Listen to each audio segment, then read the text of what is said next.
leer de nuevo algunos versículos de Lamentaciones 2.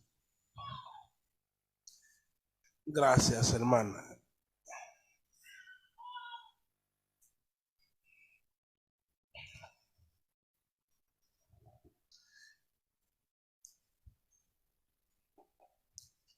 Lamentaciones tiene 5 capítulos y como ya lo hemos enseñado, cada capítulo es un poema.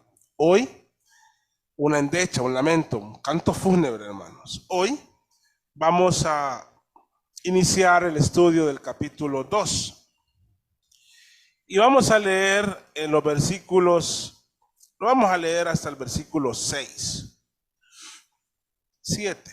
Gracias. Dice la palabra de Dios: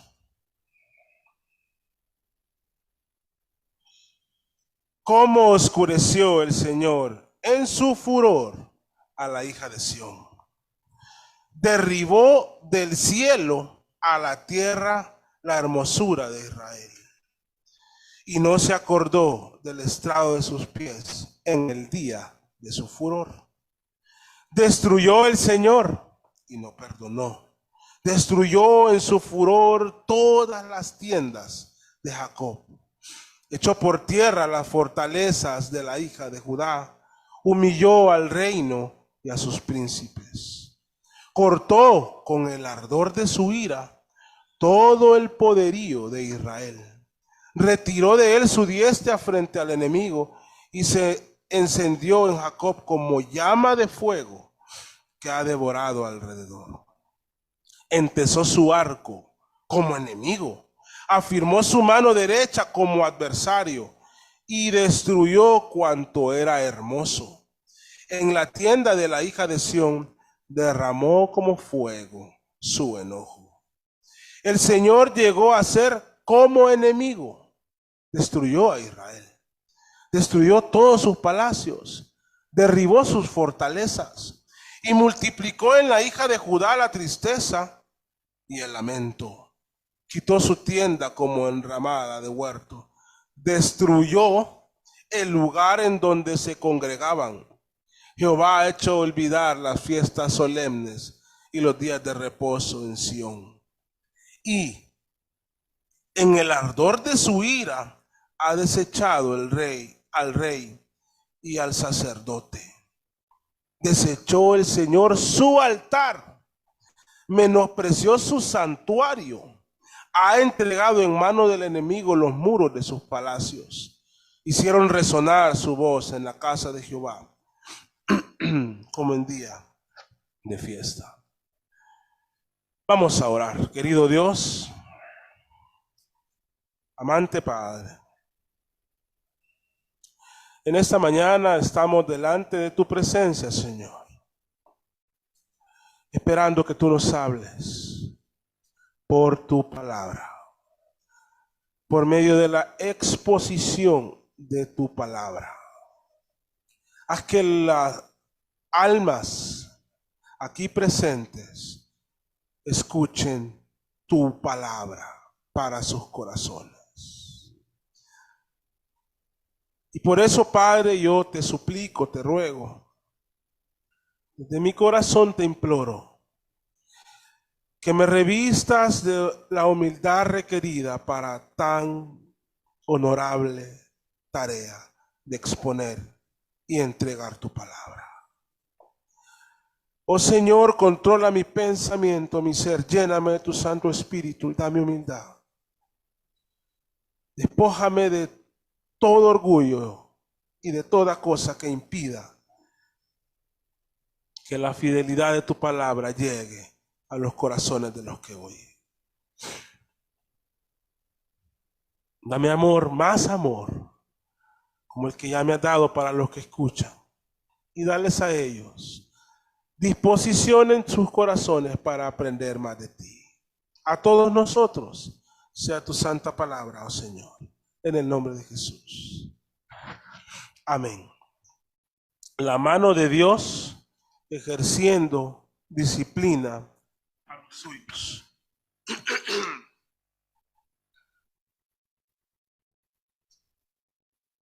el capítulo 2, lo que se dice en el capítulo 2 nos indica que la persona que escribió este libro fue testigo ocular de lo que había pasado en la ciudad de Jerusalén cuando Nabucodonosor con su ejército la tomó de forma definitiva y la destruyó, cuando el ejército caldeo entró con toda su furia y su deseo de destruirla, de tal manera que la quemó y destruyó sus muros, sus palacios y su templo. El templo había tardado, creo que como 7 años en construirse. El palacio creo que más de 10 años. Y fue destruido por los caldeos en un santiamén, es decir, muy rápido. Y el capítulo 1 ya el escritor, el profeta Jeremías, quien creemos que lo escribió, el libro de Lamentaciones, ya nos deja claro los motivos de por qué pasó todo esto. Pero vuelve en el capítulo 2 y repite una y otra vez y nos va dejando entender, por si no hay claridad hasta entonces, quién provocó todo esto.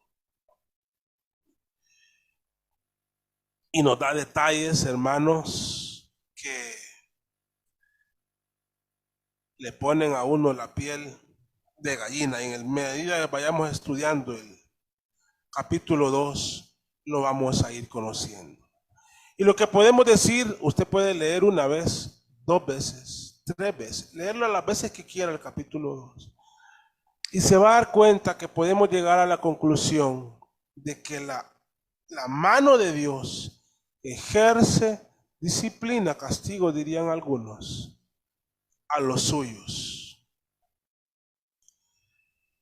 Y definitivamente ya lo hemos estudiado. Jerusalén y el reino de Judá están recibiendo una disciplina, un castigo terrenal del Señor por su vida pecaminosa. Ahora hay algunos aspectos de este poema que en nuestra traducción en español se notan mucho.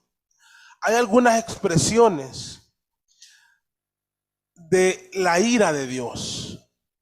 Son bíblicas, están ahí. Yo quiero que nos imaginemos qué o pensemos de qué nos está dando a entender el escritor. En el primer renglón, el Señor en su furor. Está hablando de un furor de Dios. Lo pueden marcar ahí. En el versículo 1 siempre, el último renglón o la última expresión dice, el día de su furor. Entonces el escritor, vean, solo en el primer versículo ya nos está hablando de eso porque quiere que lo entendamos. En el versículo 2 dice otra vez, usa la misma palabra, destruyó en el segundo renglón en su furor todas las tiendas de Jacob. Ese furor no es el de Nabucodonosor, hermano. Está hablando de Dios. De hecho, el versículo 1 dice, el Señor en su furor. En el versículo 3 lo vuelve a hacer y dice, el ardor de su ira. Nos está describiendo cómo Dios estaba destruyendo esa ciudad. Dice, el ardor de su ira. Versículo 4 al final. Derramó como fuego su enojo. Todo esto se está refiriendo a Dios. No se está refiriendo al jefe del ejército caldeo ni al rey del ejército caldeo. Se está refiriendo a Dios. En todos y cada uno, ustedes lo pueden revisar. En el versículo 6, el último renglón o la última expresión, y en el ardor de su ira, lo vuelve a repetir. Eso que él está recalcando, tenemos que tenerlo presente en el estudio de este libro. Por algo está ahí tantas veces. Versículo 11. damos el salto al versículo, no, perdón, al versículo 21. Del 6 nos saltamos al versículo 21. Dice el versículo 21, mataste en el día de tu furor. Y cierra en el versículo 22, ahí en medio, y en el día del furor de Jehová. Uno que el pasaje nos está diciendo, nos está hablando, este no es una furia pecaminosa como la de usted o la mía. No es una ira como la ira de los humanos pecadores. Es una ira santa, es un furor santo. Dios no sería Dios si no se airara contra el pecado, contra la falta, contra la ofensa hacia su propia santidad. Y nos está hablando de eso la Biblia. Nos dice, no solo nos dice esta característica de cómo hizo las cosas, sino que también nos va recalcando qué fue lo que hizo. Y lo repite una y otra vez en este poema del capítulo 2. Y ahora quiero que notemos eso. En el versículo 1, en el segundo renglón del poema, dice, derribó, intencionalmente derribó. Inicia el versículo 2 y es la palabra que más se repite. ¿Qué dice? Destruyó. ¿A quién se está refiriendo? A Dios. Dios derribó, Dios destruyó. El mismo versículo 2 lo vuelve a repetir en su segundo renglón. Dice, destruyó en su furor todas las tiendas de Jacob. En el versículo 4, en medio del versículo 4 dice, y destruyó cuanto era hermoso. El versículo 5, el Señor llegó a ser como enemigo, dice. Se está refiriendo a Dios, ¿verdad? Y pareciera que esto que vamos a leer golpea, porque Dios es el Dios de Jacob, de Abraham, Isaac y Jacob, el Dios de Israel. Y dice el versículo 5, el Señor llegó a ser como, no dice que llegó a ser enemigo. No dice que llegó a ser enemigo, pero para el entendimiento humano, para que se entienda, llegó a ser como enemigo. ¿Por qué? Porque destruyó otra vez, destruyó a Israel. Versículo 7. Bueno, el mismo versículo 5 después dice, destruyó todos sus palacios. Vuelve a usar en el furor de su ira, en el ardor de su ira, como fuego, destruyó. Versículo 7, la segunda expresión, destruyó el lugar donde se congregaban. Y en el 6, me pasé. Perdón, versículo 6, sí, en la segunda expresión, destruyó el lugar, gracias hermano, donde se congregaban. Versículo 8, al inicio. Jehová determinó destruir. Versículo 9, sus puertas fueron echadas por fuera, destruyó y quebrantó sus cerrojos. Versículo 17, en medio del versículo, destruyó y no perdonó. ¿Lo ven? ¿Sí lo vieron? Y nos está diciendo entonces este poema, nos está hablando de Dios, sobre todo en los primeros versículos, algo que Dios hizo. Dios no tiene pasiones como nosotros, Él es impasible. Nada que nosotros hagamos lo va a hacer más santo y nada que nosotros hagamos lo va a hacer menos santo. Nada que nosotros hagamos lo va a hacer más amoroso, nada que nosotros hagamos lo va a hacer menos amoroso. Él es Dios. Entonces no nos está hablando de una ira apasionada como la de cualquiera de nosotros, o un arranque de cólera. No, Usted usando esta figura también para que entendamos quién es Dios, pero Dios no tiene pecado, Él no peca. No compare estas expresiones del furor y la ira de Dios con sus rabietas o las rabietas de alguien que usted conozca o con las iras nuestras. No son comparables. Esta es una ira santa. Y nos dice que destruyó. Es curioso a quién destruyó Dios. A la nación que Él creó. Es curioso los edificios que Dios destruyó.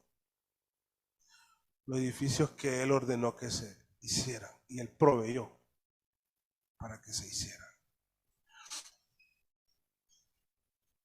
¿Por qué Dios hace esto? ¿Está incumpliendo su promesa a Dios en este momento cuando hace Él a través del ejército babilónico esta destrucción de Israel?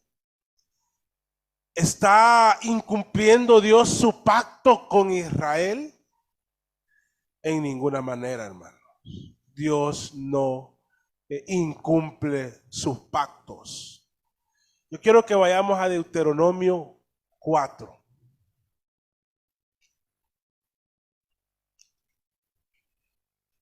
El quinto libro de la Biblia. El de los libros de la ley.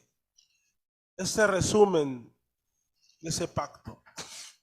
En el capítulo 4. Ya están por entrar en la tierra prometida. Está Moisés ahí en sus últimos detalles, haciendo un resumen. Y en el capítulo 4, en el versículo 22 dice: así que yo voy a morir en esta tierra y no pasar el Jordán. Mas vosotros pasaréis y poseeréis aquella buena tierra. Guardaos, no os olvidéis del pacto de Jehová vuestro Dios, que Él estableció con vosotros. Y no os hagáis escultura o imagen de ninguna cosa que Jehová tu Dios te ha prohibido. Porque Jehová tu Dios es fuego consumidor, Dios celoso. Versículo 25.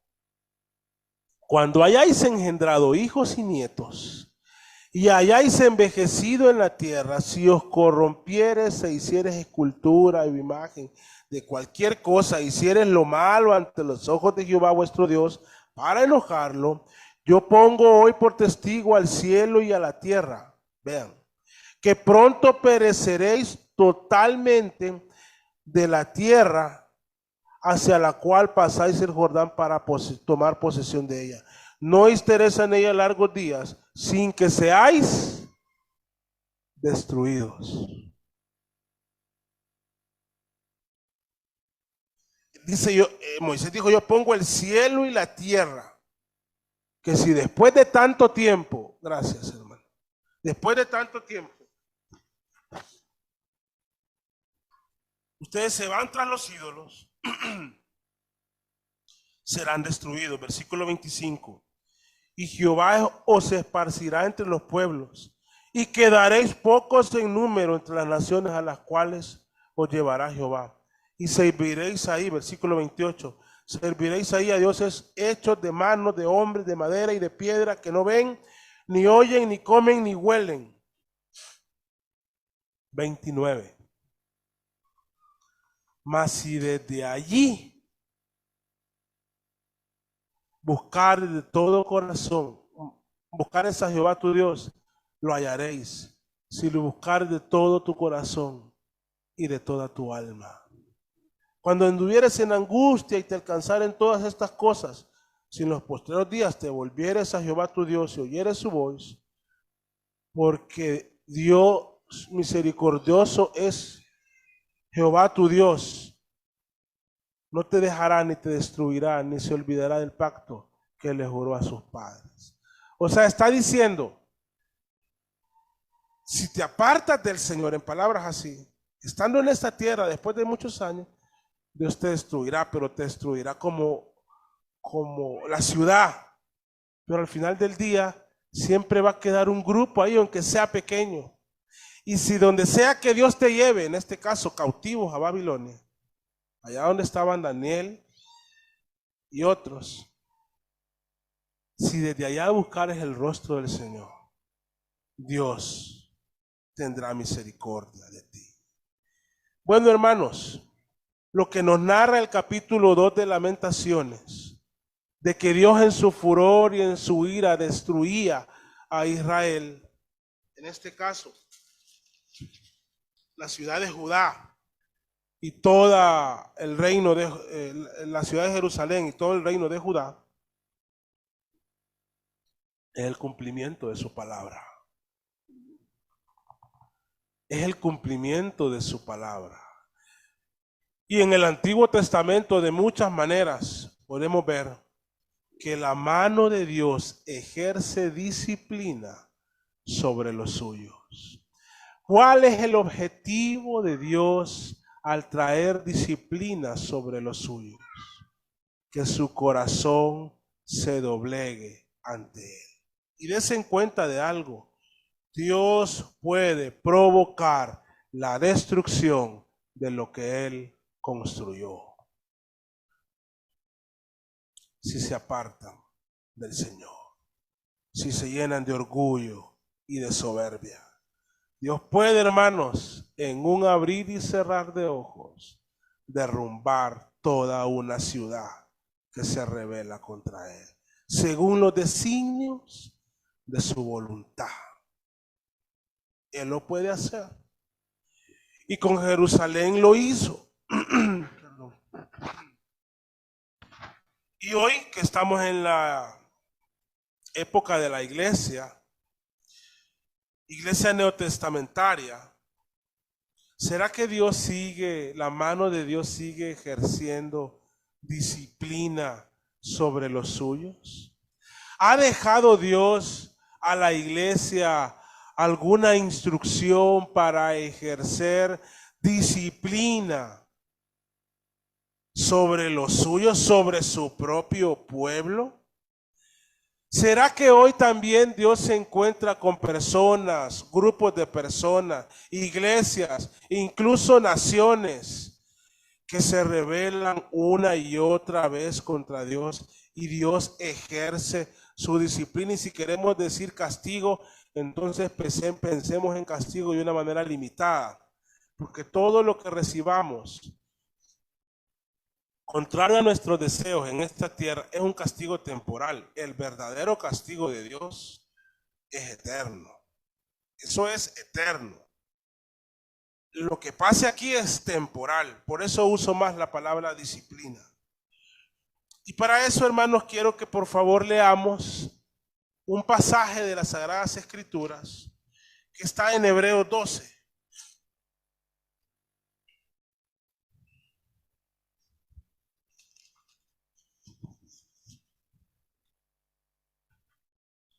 Allá casi al final de la Biblia, hermanos.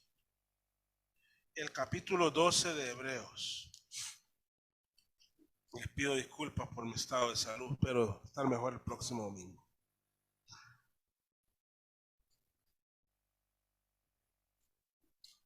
12:5. Para no leer, vamos a leer bastante, pero no todo.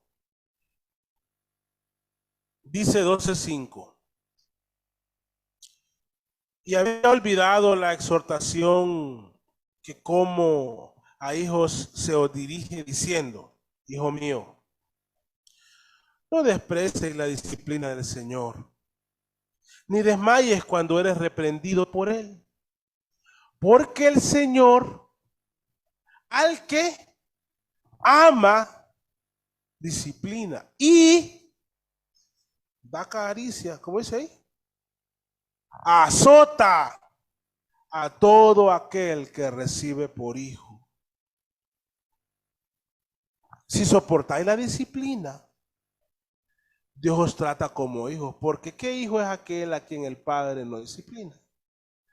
Pero si os deja sin disciplina, de la cual todos han sido participantes, entonces sois bastardos y no hijos.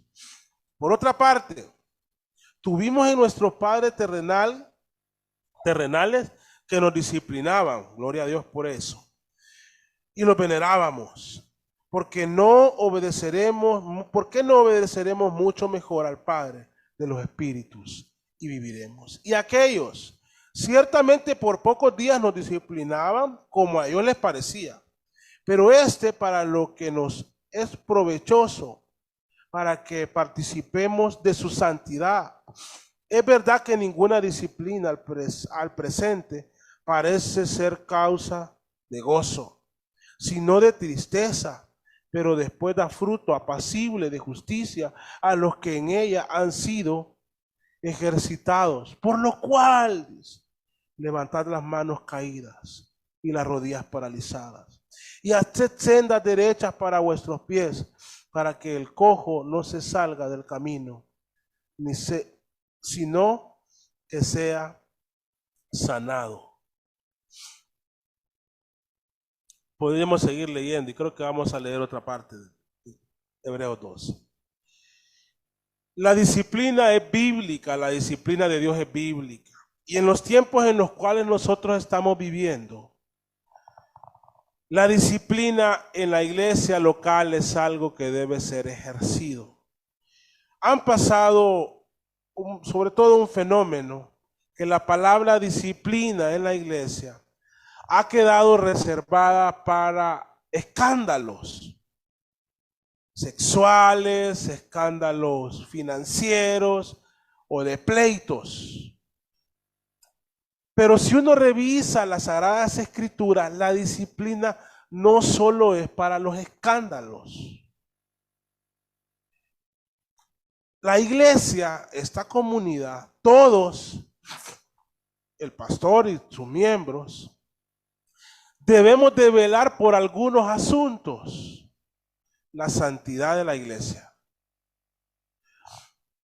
por la comunión de la iglesia, la hermandad y por la doctrina de la iglesia.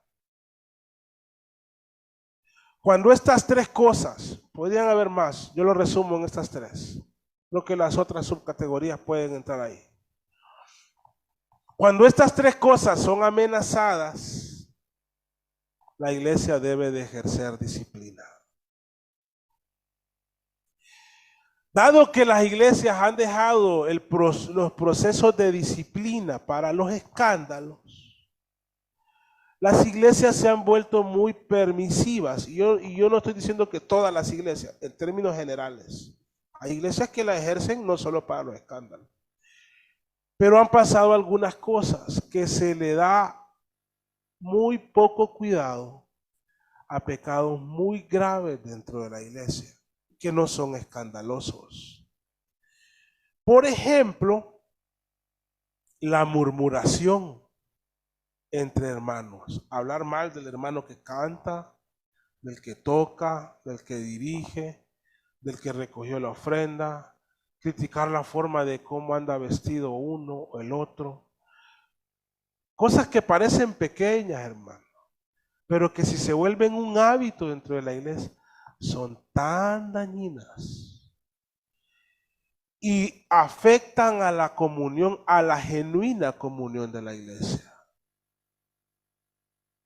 La iglesia debe de estar lista para combatir esos momentos. Cuando yo hablo de disciplina, y creo que la palabra de Dios así lo aborda, no está diciendo que solo para los escándalos. Claro, los escándalos hay que irse de frente, pues, ni modo. Ahora, ¿quiénes son los responsables de la tarea de esta?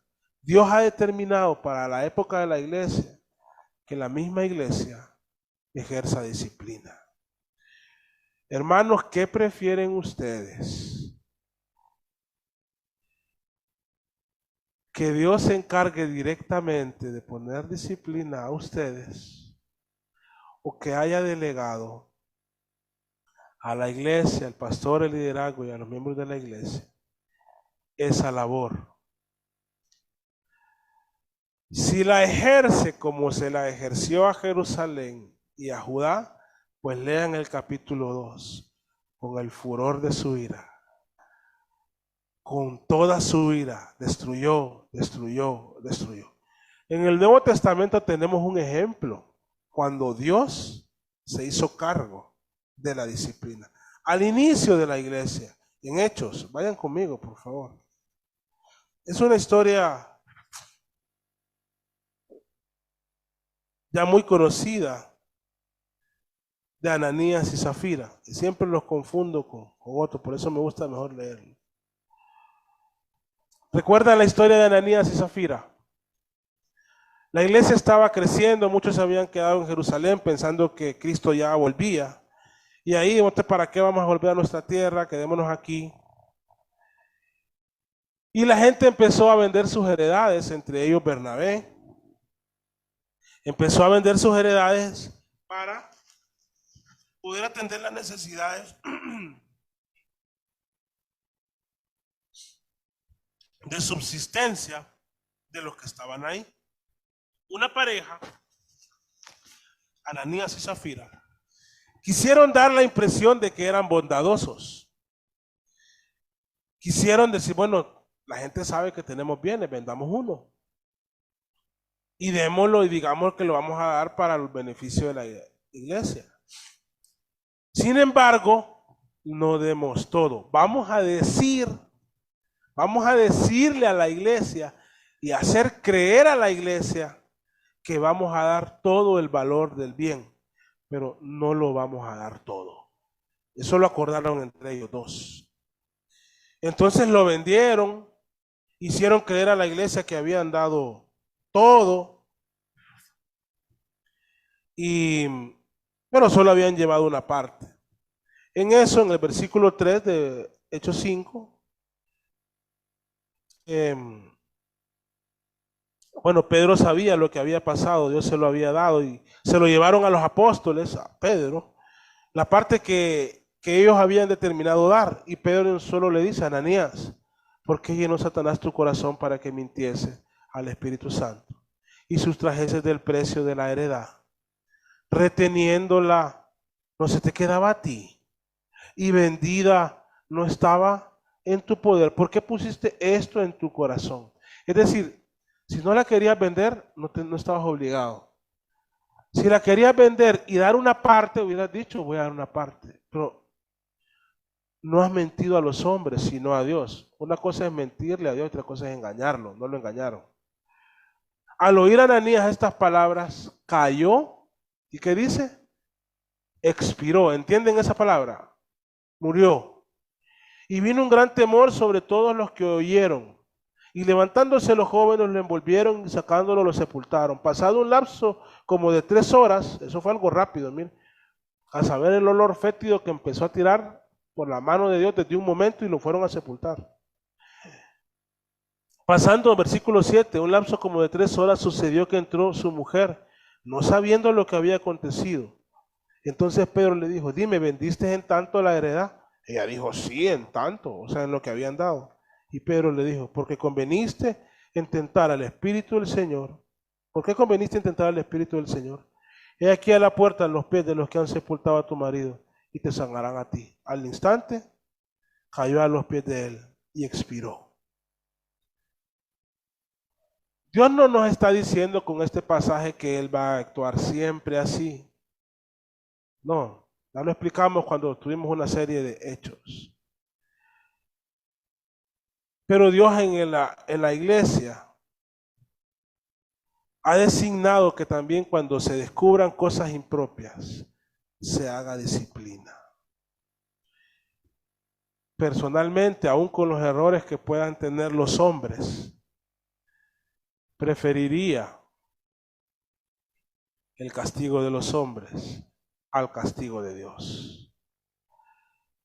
Y Dios en su misericordia le ha otorgado a la iglesia esta operación de disciplina. ¿Y cómo, pastor? ¿Cómo debe ser la disciplina?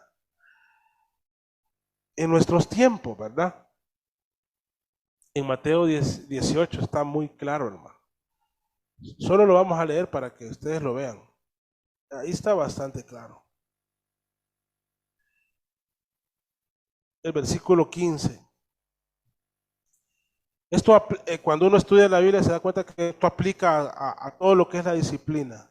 Por tanto, si tu hermano peca contra ti, que eres la iglesia, ve y repréndolo, estando tú y él solo. O sea, si descubrimos que un hermano está cometiendo una falta, la santidad de la iglesia, la doctrina de la iglesia, la hermandad de la iglesia, está pecando contra ustedes, hermanos, contra la iglesia, y usted es parte del cuerpo de Cristo. Repréndelo estando tú y él solos. Eso ya es un proceso de disciplina. Ya empezó un proceso de disciplina. Si te oyere, has ganado un hermano, pero no siempre la gente escucha. Mas si no te oyere, toma aún contigo a uno o dos, para que en boca de dos o tres testigos conste toda palabra. Dicho sea de paso, aprendemos en Timoteo que los pastores, su servidor y ancianos de la iglesia pierden el primer llamado. De un solo tienen que ir con los testigos. En un estudio de Timoteo lo pueden entender eso.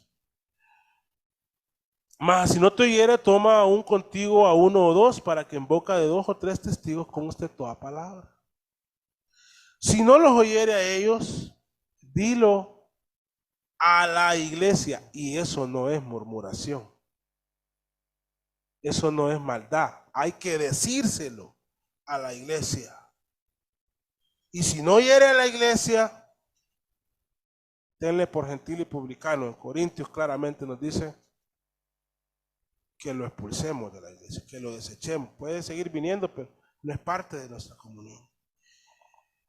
Tenle por gentil y publicano. En este contexto de la disciplina de la iglesia, en este contexto de la disciplina de la iglesia, hay dos versículos que son, creo yo, desde mi punto, mal entendidos. No por todos, pero por mucha gente. Es en ese contexto que aparece Mateo 18:18. De cierto digo que todo lo que atéis en la tierra será atado en el cielo, y todo lo que desatéis en la tierra será desatado en el cielo. Es decir, si a la luz de la palabra de Dios, con la dirección del Espíritu Santo, la iglesia, a través de una persona o una testigo o toda la iglesia, toman decisiones por la conducta pecaminosa de alguien, Dios está apoyando eso que está atando o desatando. Si la iglesia decide perdonarlo porque su conducta ha mejorado, Dios apoya eso. Y es por eso que dice, en este mismo contexto de la disciplina, otra vez os digo, que si dos de vosotros se pusieron de acuerdo en la tierra acerca de cualquier cosa que pidieren, les será hecho por mi Padre que está en los cielos. Qué bueno que la disciplina de Dios no va a ser semejante a la de Jerusalén y Judá en nuestros días. La iglesia es un hospital lleno de pecadores redimidos por la sangre de Cristo. Es inevitable que entre nosotros, por una u otras razones, hayan brotes de iras, de contiendas, de pecados, de escándalos. Eso no lo podemos evitar. Pero la iglesia debe de estar lista para ejercer disciplina. Entre los hermanos que amamos.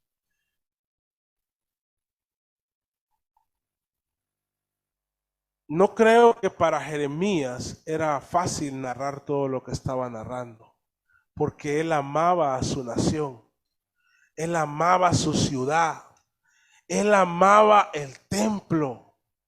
Él había crecido desde niño en medio de este lugar y lo amaba, pero en su conciencia él sabía que esto se lo habían ganado.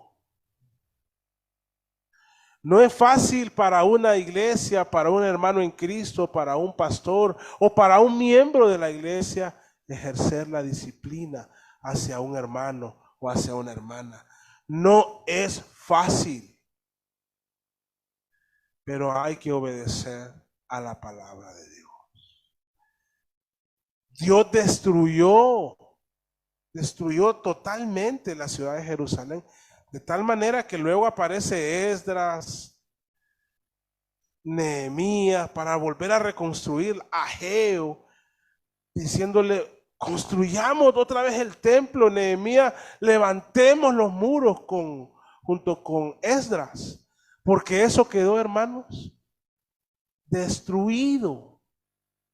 Después lo construyeron, lo mejoraron, y en el año 70 de nuestra era volvió a ser destruido.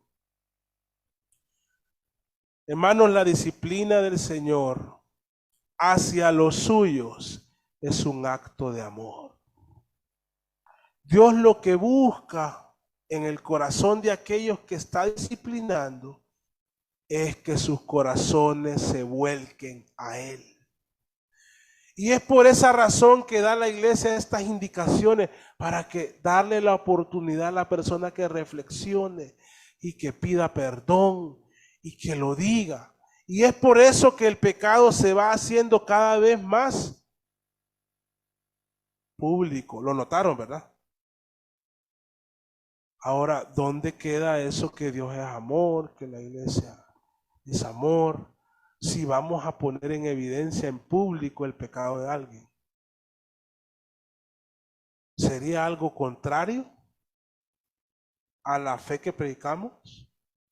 Si Dios estableció el proceso de la disciplina y está diciendo que cada vez eso debe de ser más público, ¿será que Dios está contradiciendo en sí mismo? No, hermano. De hecho, cuando habla del tema, dice el Señor, al que ama, disciplina. Ahora, no podemos ejercer la disciplina con odio. Ay, sabía que iba a caer al pecado este bárbaro. Disciplinémoslo, exhibámoslo. No, hermano. La misma iglesia debe de actuar con amor.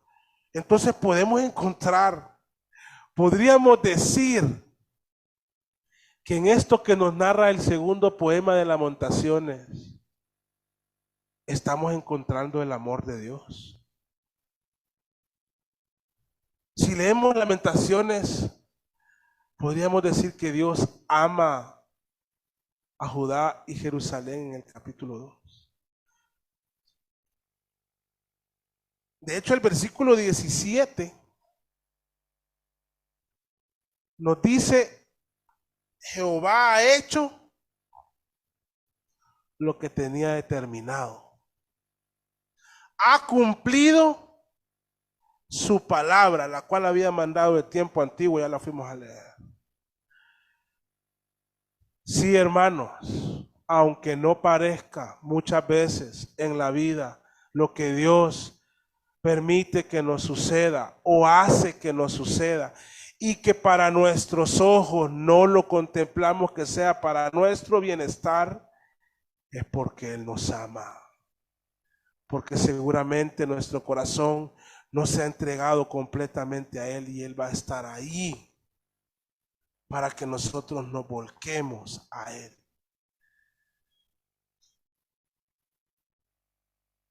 Cualquiera podría decir que Dios dejó amar a Israel, pero Él no lo dejó de amar. Él no dejó de amar a Israel. Él lo amó y lo restauró. La disciplina y la mano del Señor ejerce disciplina a los suyos. En Lamentaciones tenemos ese ejemplo de que Dios disciplina. Y aunque dice que destruyó, solo lo está haciendo para que entendamos. Muchos judíos quedaron con vida, hermano. O sea, no es que la exterminó, sino que ejerció su disciplina.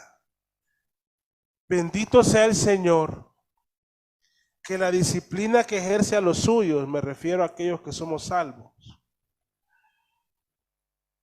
será solamente en esta tierra. Porque el castigo del Señor nosotros no lo vamos a recibir. El furor de su ira no es para nosotros. la destrucción eterna del Señor para aquellos que no le obedecen, nosotros no la vamos a padecer, porque hemos temido al Señor. Como dice Proverbios, el principio de la sabiduría es el temor a Jehová. Ojalá que se encienda una luz de temor en usted cuando lea cómo Dios actuó con su pueblo, cuando lea que actuó con ira, cuando lea que lo destruyó, y el temor de Jehová le lleve a poder ser un cristiano fiel y firme en la palabra del Señor. La iglesia Berea, dicho sea también para que estemos enterados todos, la iglesia Bautista Berea, estamos dispuestos a enseñar acerca de la disciplina del Señor, como muchas iglesias. Pero en la iglesia Berea, además de estar listos y dispuestos a enseñar de la disciplina del Señor, también estamos listos y dispuestos a ejercer la disciplina del Señor, como en muchas iglesias. Pero es bueno que la gente lo sepa, porque hay algunos casos donde se enseña y no se ejerce. En nuestro caso, no desearía, hermano, ojalá que no me toque, pero en nuestro caso, por la orden del Señor, en obediencia a Jesucristo y a nuestro Dios, a quien corresponda en el momento indicado, ejerceremos la disciplina, hermano, en amor, y la iglesia debe de saber eso. Es por eso que le llamamos a la exhortación. No queremos ser como esos profetas del versículo 14 de Lamentaciones 2. Tus profetas vieron para ti vanidad y locura, y no descubrieron tu pecado para impedir tu cautiverio, sino que te predicaron vanas profecías y extravíos. Yo no quiero ser de esos, hermanos. Yo no quiero venir y predicarles cosas lindas para que salgan emocionados y no decirles, no, tengan cuidado con su vida.